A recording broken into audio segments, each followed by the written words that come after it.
Hey, what's up everyone? Welcome back to our channel where we dive into the wildest stories and give you the tea that's still too hot to sip. Today, we're going to talk about none other than the queen of spilling tea herself, Wendy Williams. That's right. We're breaking down all the times Wendy Williams tried to warn us about some of the biggest names in hip-hop and how, years later, it seems like she might have been right all along. From Diddy's power plays to Jay-Z's questionable relationships and some shocking revelations about R. Kelly, Wendy was out here blowing whistles before it was even trendy. But instead of getting her flowers, people tried to silence her, blackball her, and call her crazy. But now? Well, let's just say the truth has a funny way of coming full circle. Diddy's legal issues, Jay-Z's old rumors resurfacing, and the dark underbelly of the hip-hop world. Wendy had all of it on lock years ago. So sit tight, grab your popcorn, because today we're asking, did Wendy Williams really deserve all that backlash? Or was she the whistleblower we didn't know we needed? Let's get into it. Wendy Williams, hip-hop's original whistleblower. Let's talk about Wendy Williams, the OG of spilling tea before it became a social media sport. For years, Wendy wasn't just a radio personality or a TV host. She was a lightning rod for controversy in the hip-hop world. Imagine an era where Wendy didn't have the comfort of her iconic purple chair to lean on, but she still brought the receipts, unfiltered and fearless. Her specialty? Calling out the big guns like Diddy, Sean Combs, and Jay-Z. And surprise, surprise, she didn't make many friends by doing that. Now, here's the kicker. All those years, people dragged Wendy for talking too much. Well, fast forward to today, and guess what? It looks like she wasn't just throwing shade, she was casting shadows, giant ones.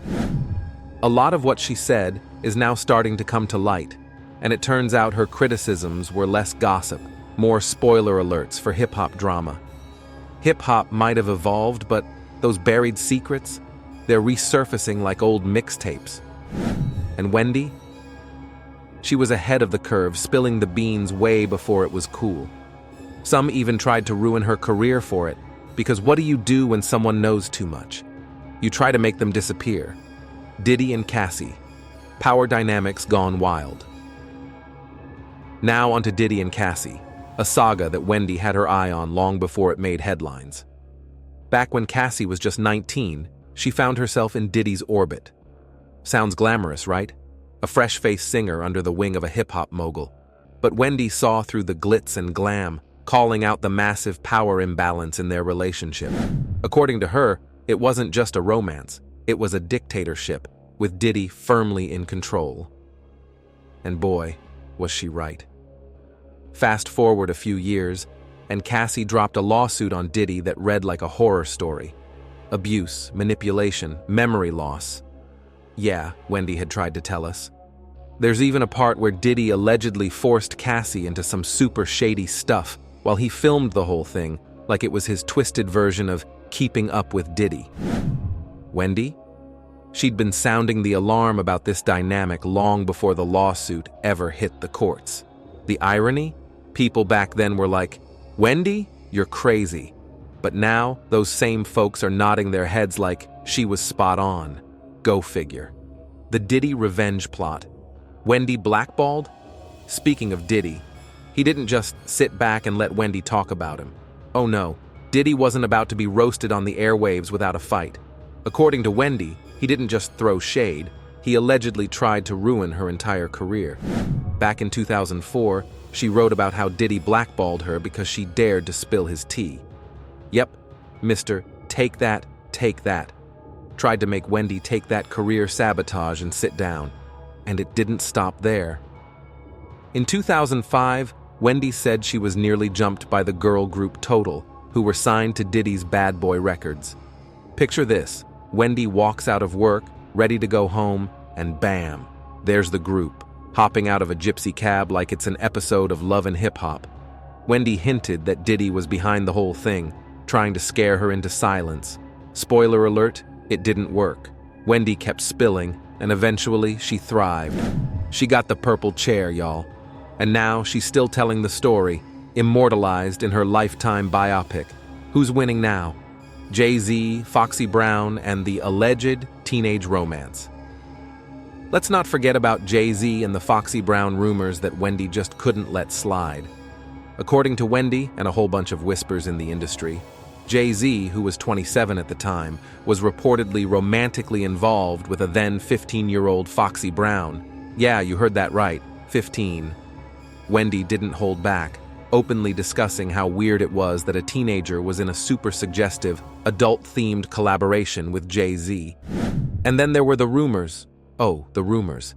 There's even speculation that there's a videotape somewhere out there that could confirm all the behind-the-scenes drama, though it's never surfaced. But whether or not that tape exists, Wendy sure made sure everyone knew there was something off about their relationship. Of course, back then, people were like, "Wendy girl, you're reaching." But now, it's more like, wait, was she right again? Funny how time works, huh? The R. Kelly, Jay-Z, and Aaliyah connection. Wendy called it first. Remember when Wendy blew the whistle on Jay-Z's collaborations with R. Kelly? Back when everyone else was turning a blind eye, Wendy was side-eyeing that partnership and asking all the right questions. We now know R. Kelly's history with underage girls, including Aaliyah, is darker than we could have imagined. But Wendy was suspicious long before it was trendy to be suspicious. Even Nas threw Jay-Z under the bus during an interview with Wendy, hinting that Jay probably knew about R. Kelly's creepy behavior but did nothing.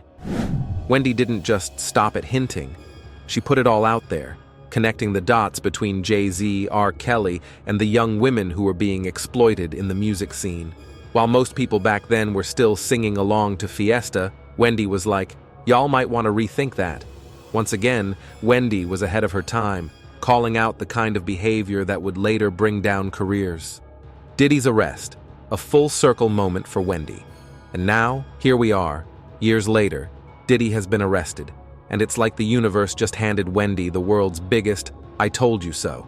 The man who tried to take her down is now facing a mountain of legal problems, including some truly wild allegations, from keeping 1,000 bottles of baby oil, yes, you read that right, to hosting drug-fueled parties and coercing women into situations that sound straight out of a nightmare. Wendy had been dropping hints about these kinds of parties for years, even calling out the shady stuff Diddy was involved in. People laughed it off, but now those same people are probably wondering how she knew so much so early. The indictment against Diddy paints a picture that reads like a horror movie, and Wendy would have had a field day breaking it all down on her show. The legacy of Wendy. The apology she deserves. After all the smoke has cleared, one thing's for sure, Wendy deserves some serious apologies.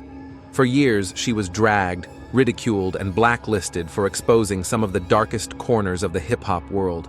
But now, it's hard to deny that she was right about a lot of what she said. If Wendy were still in her purple chair, you can bet she'd be asking, "Clap if you think Diddy is guilty." And the audience would probably give her a standing ovation. She's earned it. Everything she warned us about is coming full circle, and her whistleblowing feels more like prophecy. So what do you think? Does Wendy deserve an apology for all the hate she got for being a truth teller? And how do you think she would have reacted to Diddy's arrest? Let's talk about it in the comments below, and don't forget to clap if you think Wendy was right all along.